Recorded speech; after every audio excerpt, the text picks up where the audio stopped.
hablábamos y coincidíamos con que muchas veces existe el riesgo de tropezar con ciertas figuras, ¿no? Es un libro que nunca lo entenderemos hasta que no pase lo que tiene que pasar, ¿verdad? Según Elvis Carballosa, hay 7 escuelas de interpretación bíblica, o sea que pelearse realmente por yo interpreto esto, vos interpretás lo otro, no es una cuestión sabia, ¿sí? Pero a veces se discute mucho por si el cuernito simboliza esta cosa, y no se habla de un mensaje directo hacia el pueblo de Dios, que es un mensaje que el mismo Señor Jesucristo le revela a quién, ¿se acuerdan? Al apóstol Juan, era el último apóstol que quedaba vivo, ya anciano, y le dice, escribí, Juan, escribí porque tengo un mensaje a las 7 iglesias que él estaba ministrando, que eran las 7 iglesias de Asia, ¿no? Y la idea es estudiar un poco, al principio empecé como a querer resumir todo y la verdad que es imposible porque hay mucho material en cada uno de los mensajes. Y así que vamos a estudiar el mensaje a la primera iglesia que Juan escribe de parte del Señor, que es la iglesia en Éfeso, ¿sí? Ahora, no podemos solo empezar a leer sin contextualizar un poco, porque realmente hay mucho mensaje antes a esta iglesia, ¿sí? Hay historia antes. Cuando Juan escribe acá, habían pasado 40 años redondeando desde su fundación, o sea que había, como se dice, mucha agua bajo el puente, ¿no? Ahora, ¿cuál es la circunstancia en la que Juan escribe? Bueno, ahí en Apocalipsis, vamos a Apocalipsis capítulo 1. El verso 9, 1:9 dice, yo Juan, vuestro hermano y copartícipe vuestro en la tribulación, o sea que no estaban muy cómodos que digamos, estaban pasando situaciones difíciles, en el reino y en la paciencia de Jesucristo. Dice, estaba en la isla llamada Patmos, ¿por causa de qué? De la palabra de Dios y el testimonio de Jesucristo. Yo estaba en el Espíritu en el día del Señor y oí detrás de mí una gran voz como de trompeta. Bueno, y ahí se manifiesta Jesucristo, pero no como Juan o como los discípulos lo habían visto en su tiempo. ¿Sí? A veces nosotros nos queda cada vez que hablamos de Jesús la imagen de Jesús en la cruz. ¿No? ¿No les pasa eso cuando hablan o en la cena misma, ¿no? Recordamos al Señor, está bien, en su sacrificio, ¿no? Pero Cristo hoy no está así. Cristo hoy está glorificado y con todo el poder. En el verso 17 dice, cuando le vi, ¿qué pasó? Caí como muerto. Hermanos, si hoy Cristo se manifestara acá, caemos como muertos todos.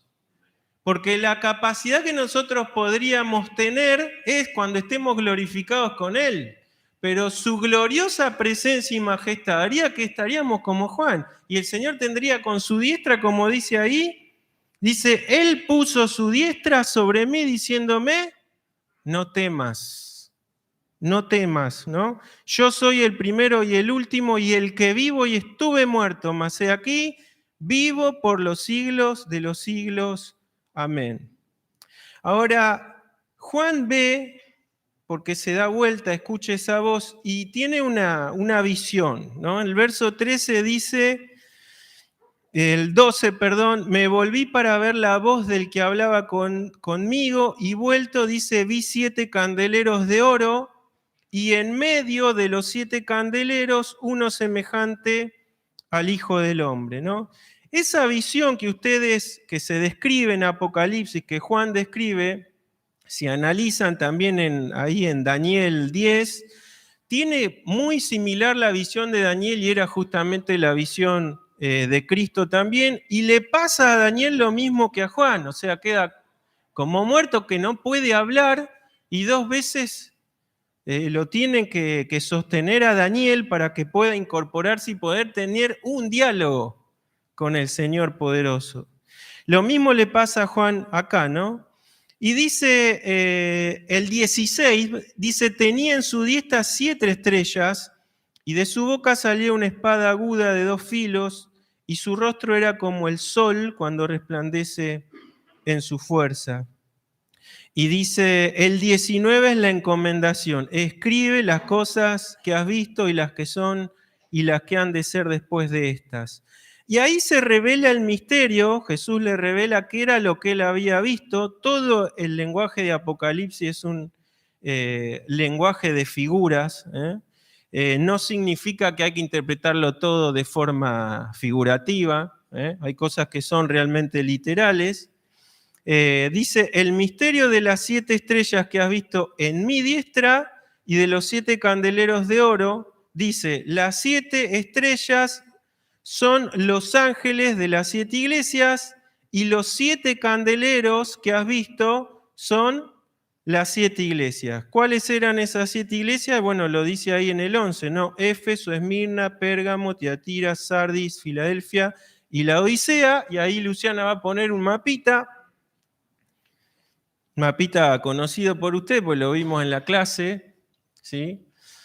Esos son los viajes de Pablo. Fíjense todo lo que es Asia Menor, ahí está. No sé si se puede ampliar un poquito eso ahí. Ahí van a ver dónde están. Formaban como una U invertida. Ahí está, miren, ahí se ve. ¿Sí? Está marcado incluso Patmos, ¿ven que es una isla? Ahí. Está Éfeso, Esmirna hacia el norte, Pérgamo, Tiatira, ¿ven que forman como una herradura? ¿Sí? Bueno, esas son las iglesias a las que el Señor le dice a Juan, escribí lo que te voy a mostrar y mandalo a esas iglesias. Eran iglesias presentes en la época. Si bien el mensaje no es que quedó para el tiempo que escribió Juan y nada más, el mensaje a esas iglesias es el mensaje a las iglesias de todos los tiempos, ¿sí? Porque la palabra de Dios, ¿qué es? Es viva y es eficaz y a su vez es eterna. O sea que la palabra que tiene Dios para la iglesia de Éfeso es la palabra de Dios para la iglesia en Calle Salta, ¿sí? Por más que quizás no estemos pasando por las mismas situaciones, el mensaje que tiene para Éfeso, como lo tenía para también Esmirna, de eso hay palabra de Dios para la iglesia en su conjunto, para el pastor de la iglesia y para cada uno de nosotros que formamos el cuerpo de Cristo, ¿sí? Ahora, se nos revela acá que esa visión que Juan tuvo eran las 7 estrellas, ¿eran quiénes? Dice ahí. Son los ángeles de las iglesias. No significa que son ángeles espirituales. ¿Sí? La palabra ángelos es mensajero y se usa el mismo término, por ejemplo, para Juan el Bautista. ¿Sí? Sin embargo, nadie dice que Juan era un ángel, ¿no? Era un mensajero. Lo que significa que se está refiriendo a las autoridades de esas iglesias, ¿sí? No a un ángel, no hay ángeles a cargo de una iglesia, ¿sí? La palabra ángelo se traduce mensajero y tenía que ver justamente con el anciano, obispo, pastor de esa iglesia en cuestión, que es el responsable delante de Dios, ¿no? Y cuando escribe Pedro ahí también escribe, ¿no? Poniéndose con ellos también la responsabilidad que tienen los que están a cargo de las congregaciones. Entonces, el mensaje es directamente, dice, para el ángel, ¿no? O sea, para el encargado, para el sobrevedor, para el pastor, como quieran llamarlo. Obviamente la bajada es para toda la iglesia, ¿sí? Pero el responsable ahí es el obispo. Y dice que Jesús andaba en medio de esos candeleros que son las iglesias, ¿sí? Qué importante es que la iglesia está manifestada como algo que da luz, ¿no? Es un candelero que nos dice, el candelero no se pone debajo de la mesa, ¿dónde se pone? Para alumbrar, ¿sí? Y las 7 iglesias tienen problemas distintos, están quizás no tan lejos geográficamente, pero cada una tenía situaciones que vivir distintos. Sin embargo, las 7 iglesias tienen que alumbrar, ¿sí? Y eso es un mensaje también de Dios para nosotros hoy. La iglesia en Calle Salta y yo como integrante de la iglesia tengo que alumbrar. ¿Cómo está mi lámpara? ¿Sí? Hay un mensaje poderoso acá. Dice, escribe el capítulo 2 ya, el verso 1. Escribe al ángel de la iglesia en Éfeso, el que tiene las 7 estrellas en su diestra, el que anda en medio de los 7 candeleros de oro, dice esto. ¿Qué me pueden decir ustedes qué significa esto que dice acá? Tiene y anda. ¿Qué les viene a la mente cuando leemos esto? ¿Podemos nosotros sentir con esta palabra que estamos solos? ¿Que somos llaneros solitarios en medio de... que estamos a la buena de Dios, como dicen algunos? ¿Dónde tiene a las estrellas? ¿Alguien se puede caer de esa mano poderosa? ¿Qué dijo Jesús? Amén, ¿no? Y dice, y anda en medio de los 7 candeleros. Es decir, Jesucristo no solo está al control, sino que es quien vela por los pastores de la iglesia y por la iglesia en su conjunto. La palabra dice que no hay un pelo, hermano, de tu cabeza que se caiga. ¿Viste cuando te vas a bañar? Que a veces decís, uy, ¿cuánto pelo perdí? Bueno, el Señor contabilizó. Vos no sabés cuánto, pero el Señor sabe aún cuántos pelos de tu cabeza perdiste. Eso habla de, fíjense, del amor que tiene Dios para con cada uno de nosotros, que nos conoce aún mejor de lo que nosotros nos conocemos, ¿verdad? Y no deja de serlo en la iglesia.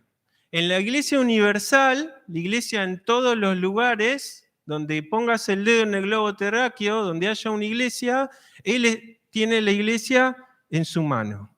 Y Él está en medio de su iglesia, es decir, está mirando, cuidando, porque ¿quién es nuestro adversario? Y no es, a los suyos mucho no les da tanta bolilla a Satanás, ¿eh? ¿De quién se ocupa más? Porque quiere hurtar, quiere matar y quiere destruir. Sí, a la humanidad sí, pero principalmente a la iglesia de Cristo. Por eso es que el Señor está en medio. Y tenemos que reconocer siempre en nuestra vida, ¿a quién tenemos que ir? A Jesucristo. ¿Sí? Quiero un poquito de historia con respecto a Éfeso. Bueno, no les dije, más o menos esto se escribe entre el 81 y el 96. Es de los últimos escritos, de ello Apocalipsis es quien sella toda la revelación, ¿sí? No hay libros inspirados después del Apocalipsis, aunque lean libritos muy lindos, a veces, o se ha dicho a veces hasta que el himnario era inspirado por Dios, no.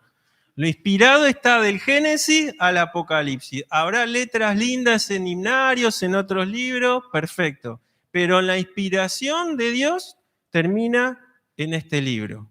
No hace tanto discutía con una persona que estimaba que el Corán también era palabra de Dios. Bueno, se ve que había leído poco el Corán esa persona porque no hay ni punto de comparación con lo que es la palabra de Dios. Y la unicidad que hay a lo largo de los 1500 años que se escribió la Biblia, por los que pasaron reyes, pastores, profetas y pescadores, todos, por más que han sido personas distintas, la unicidad del pensamiento y de los principios de Dios marcan que hay una mente detrás de esas manos endebles o de esas manos temblorosas, quizá como era la de Juan aquí, que hay una mente superior, poderosa. Por eso leemos el Antiguo Testamento y leemos el Nuevo Testamento y vemos a un Dios que no cambia, a un Dios que ama, que no deja de amar, a un Dios misericordioso,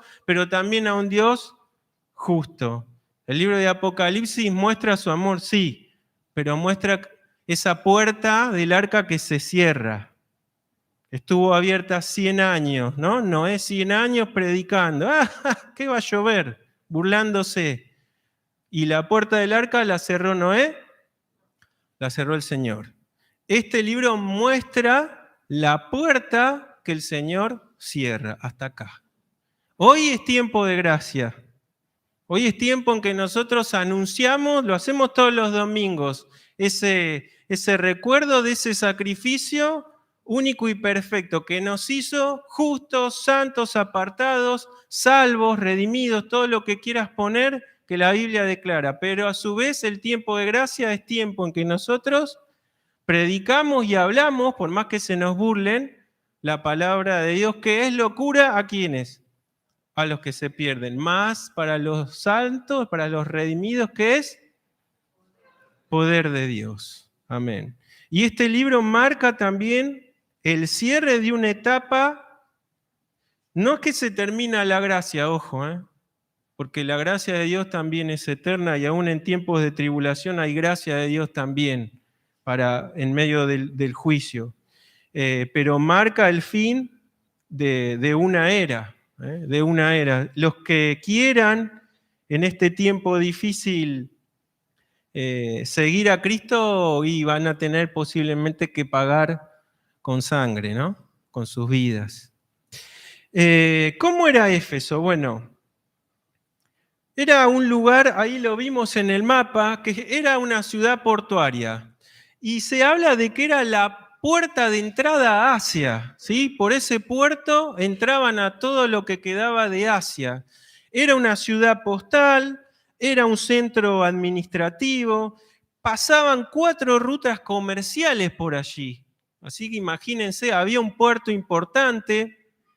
De hecho, navegando un poco por lo que queda, porque hoy son ruinas, había hasta baños públicos en ese puerto. Era como una cosa grande así cuadrada, con mármol y agujeritos uno al lado del otro. O sea que te sentabas y charlabas con el de al lado.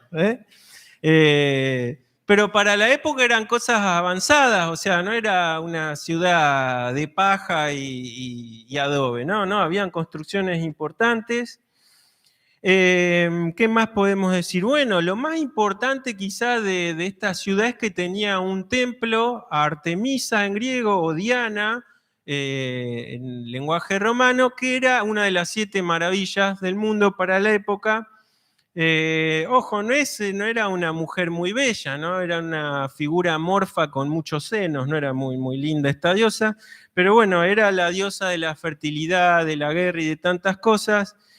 Y ese templo era el templo, digamos, más representativo. Ahora vamos a leer algunas cosas con respecto a eso. Pero había un culto bastante profano y bastante lascivioso. Tenían cerca de 1000 sacerdotisas que ejercían la prostitución sagrada, entre comillas, ahí. Pero también era una guarida del crimen porque albergaban a criminales porque tenían derecho de asilo en ese templo. Entonces, criminal de todos lados que venía, el templo es mi asilo, y se quedaban allí. Así que no solo que había inmoralidad, sino que habían maleantes también refugiados ahí, ¿sí? Así que bueno, inmoralidad, idolatría. Había un teatro grande también que es donde se arreglaban los asuntos de la ciudad. Se cree que tenía un espacio casi para 50.000 personas, o sea que para la época, no sé cuánto tiene hoy un estadio, seguramente mucho más, pero para la época 50.000 espectadores era mucha cantidad de gente. Ahí es donde llevan, cuando se acuerdan el altercado que pasa en Éfeso, cuando dice grandes Diana de los Efesios y se arma un alboroto, bueno, ahí lo llevan a algunos de los que estaban implicados a ese teatro. Era una ciudad libre también, si bien estaba con el control romano, tenían la posibilidad de administrarse solos, o sea que no había ahí guarniciones romanas como si las había por ahí en Roma, o sea que gozaban de cierta libertad. Era cosmopolita, tenían griegos, tenían personas de otros lados, habían muchos judíos también, donde hay buenos negocios, allí están también presentes. Había una sinagoga importante. Y se hacían también unos juegos atléticos. Ustedes en el lenguaje de Apocalipsis van a ver siempre que dice al que venciere, ¿no? Los que le han leído el Apocalipsis, bueno, hace referencia a esas cosas que pasaban ahí, esos juegos, ¿no? Que eran muy importantes porque se celebraban y implicaba toda esa región de Asia Menor, ¿sí? Pero también era una región de superstición. Habían cartas que eran muy conocidas, las cartas efesias. Habían amuletos que se vendían allí. Habían también otros templos, o sea que habían estatuillas a los emperadores, por ejemplo, Claudio, Adriano, Severo. Habían pócimas que se vendían allí, que eran esos remedios, qué sé yo, por ejemplo, para las enfermedades, para la esterilidad también, porque como Diana era la diosa de la fertilidad, se hacían esas pócimas, además de los sacrificios. También pócimas para la mala suerte en los negocios.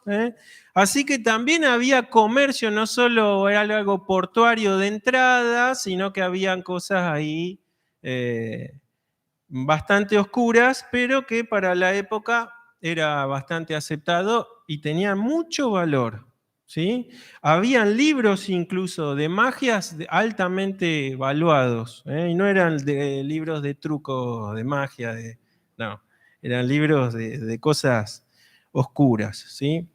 Ahora, teniendo ya más o menos un pantallazo de lo que estos cristianos podrían enfrentarse aquí, vamos a ir al libro de Hechos, ¿sí? Porque dijimos que esta iglesia comienza 40 años antes, redondeando, del tiempo en que Juan está preso acá o aislado en esta isla desierta, y que le escribe a esa iglesia en Éfeso. Y por ejemplo, en el capítulo 18 de Hechos de los Apóstoles, tengo hasta las 9, ¿no? ¿A qué hora tengo? ¿Dónde está Santi? Santi, me hace así. ¿Hasta las 9? Listo. Capítulo 18. Estamos situados acá en el segundo viaje de Pablo, ¿sí? Y Pablo ya está regresando de ese segundo viaje. Y en el verso 19, en el verso 19, 18, 19 dice, y llegó a Éfeso y los dejó allí. ¿A quién dejó allí? Bueno, deja a los que venían con él. Algunos de los que estaban con él era Priscila y Aquila. Ese matrimonio que fue de gran ayuda para Pablo, pero que también era un matrimonio que tenía el don del evangelismo y también de la enseñanza. Los deja allí, dice, y entrando en la sinagoga, que es típico de Pablo, ¿qué hacía? Discutía con los judíos, ¿sí? Pero dice, los cuales le rogaron que se quedase con ellos por más tiempo, o sea que la discusión era productiva, ¿sí? ¿Qué discutía Pablo con los judíos? ¿Cuestiones de la ley? No, ¿qué les tenía que mostrar Pablo a los judíos? Que el Mesías era Jesucristo, ¿no? Y a través de los libros de la ley les mostraba que Jesucristo, el Mesías ya había vuelto, había estado con ellos y había resucitado y que también un día prometió que volvería. Le piden que se quede, mas no accedió, sino que se despidió de ellos diciendo es necesario que en todo caso yo guarde en Jerusalén la fiesta que viene, pero otra vez volveré a vosotros si Dios quiere, dice, y zarpó. ¿Y a dónde vuelve? Vuelve a Jerusalén, ¿sí? Él había hecho un voto ahí, se había rapado, bueno, esas son cosas de la ley, y él tenía que llegar pronto para hacer los sacrificios que correspondían a ese voto. Y entonces aproximadamente entre el 53 y el 56 es lo que dura el tercer viaje de Pablo. Y acá es donde se afianza esta iglesia en Éfeso, porque acá los deja Priscila y Aquila, pero eran pocos cristianos, ¿sí? ¿Qué podían hacer? Bueno, ahí por ejemplo, en el verso 24 del capítulo 18, a Éfeso, ¿quién llega? Apolos, ¿sí? Natural, dice, de Alejandría, que era un varón elocuente y poderoso en las escrituras. Este había sido instruido en el camino del Señor y siendo de espíritu como fervoroso, era parecido a Pablo, hablaba y enseñaba diligentemente lo concerniente al Señor, aunque ¿qué pasaba? Solamente conocía el bautismo de Juan. Y comenzó a hablar con denuedo en la sinagoga, pero cuando le oyeron Priscila y Aquila, ¿qué hicieron? Le tomaron aparte y les pusieron más exactamente el camino de Dios. Y queriendo él pasar a Acaya, los hermanos le animaron y escribieron a los discípulos que le recibiesen. Y llegado allá, ¿fue de qué? De gran provecho a los que por la gracia habían creído. ¿Por qué? Porque con gran vehemencia refutaba públicamente a los judíos, demostrando ¿qué cosa? Que Jesús era el Cristo. Es decir, en esto se avanzaba siempre el mensaje inicial del Evangelio. Pablo entraba siempre primero a las sinagogas, siempre primero a sus hermanos, ¿sí? Después sabemos que él igual es enviado a los gentiles, pero él nunca dejó de predicarle a sus hermanos. Y acá vemos un matrimonio que por más que Apolos era poderoso en palabra y todo, no tenía completo el mensaje. Y este matrimonio, ¿qué dice? Lo ven, lo llaman aparte y ¿qué hace? Lo encaminan, lo enseñan, lo exhortan, ¿sí? Y se reniega entonces Apolo, porque a mí nadie me va a decir lo que yo tengo que... Nada que ver, ¿no? Todo lo contrario. Por eso después es de gran provecho, ¿no? No importa cuánta elocuencia pretendas tener o cuántos años lleves en el Evangelio, nunca lo sabes todo.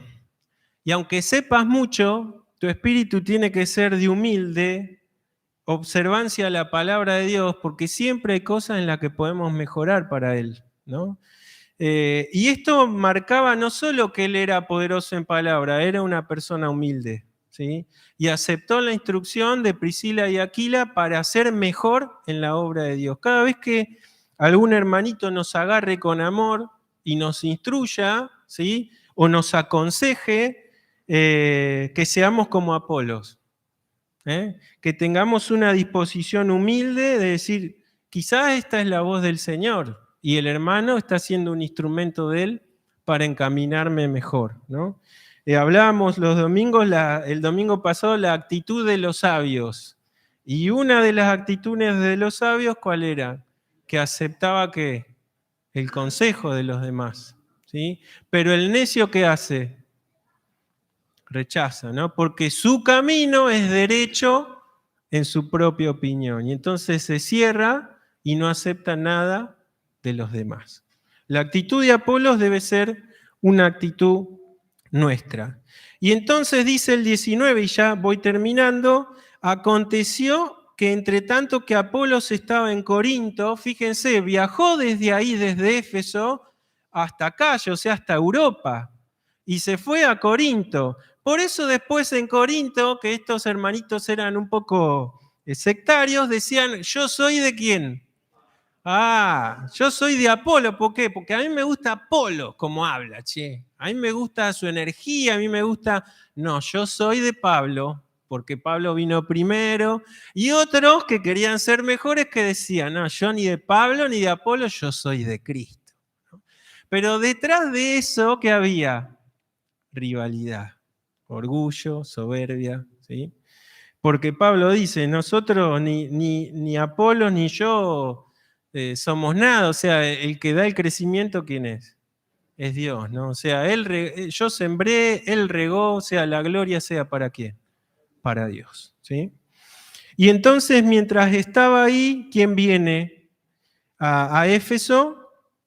Pablo, ¿sí? Había dicho, si Dios quiere voy a volver a ustedes. Se tuvo que ir rápido, pero ahora vuelve. Y vuelve para quedarse por lo menos 3 años con ellos ahí, ¿sí?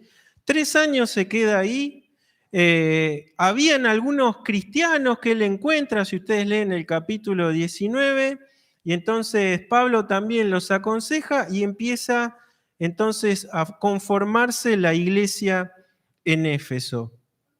Dice El 10, por ejemplo, dice, continuó por espacio de 2 años, de manera que todos los que habitaban en Asia, judíos y griegos, ¿qué pasó?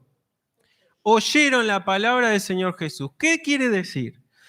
Que desde Éfeso fue como su cuartel general de predicación. Y desde ahí, aprovechando que Éfeso era ruta, tenía 4 rutas que comunicaban a todo Asia, desde ahí el mensaje del Evangelio llega a todos los demás lugares. Y dice, por ejemplo, el 19, que con esto voy a terminar hoy, dice, el 18, perdón, muchos de los que habían creído venían confesando y dando cuenta de sus hechos. Asimismo, muchos de los que habían practicado la magia, ¿qué hicieron? Trajeron los libros y los quemaron delante de todos. Y hecha la cuenta de su precio, hallaron que era 50.000 piezas de plata. Y el 20 dice, así crecía y prevalecía como poderosamente la palabra del Señor. Ese precio habla más o menos, por lo que yo leí, eran 50.000 días de trabajo.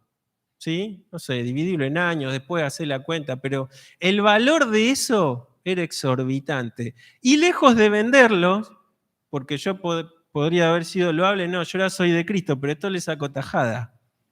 Se lo vendo en el puerto a alguno. ¿Qué hicieron? Entendieron que eso era del enemigo y tenía que ser, como dice Pablo a los Gálatas, ¿se acuerdan? Si alguien les dice un evangelio distinto, o sea que anatema. Anatema es maldito o digno de ser quemado. Esos libros eran anatema. ¿Y qué hicieron? Los quemaron. ¿Sí? Siempre que hay un reconocimiento del señorío de Cristo, mi vida no puede seguir igual que antes. Si yo confieso ante los demás decir que creo en Jesús y sigo haciendo lo que vengo haciendo durante tanto tiempo, no hubo arrepentimiento. No hubo aceptación no solo del Salvador, sino del Señor. Pues mucho se habla y se predica de que necesitamos un Salvador, amén. Pero nosotros recibimos al Salvador y al Señor, al que tiene en sus manos las estrellas y está en medio de los candeleros. Por ende, nuestra vida cada día tiene que ser mejor. ¿Sí? ¿Y qué cosas tenemos que hacer? Bueno, quizás no tenemos libros que quemar, pero sí hay cosas en nuestra vida que tienen que ser anatema, ¿verdad?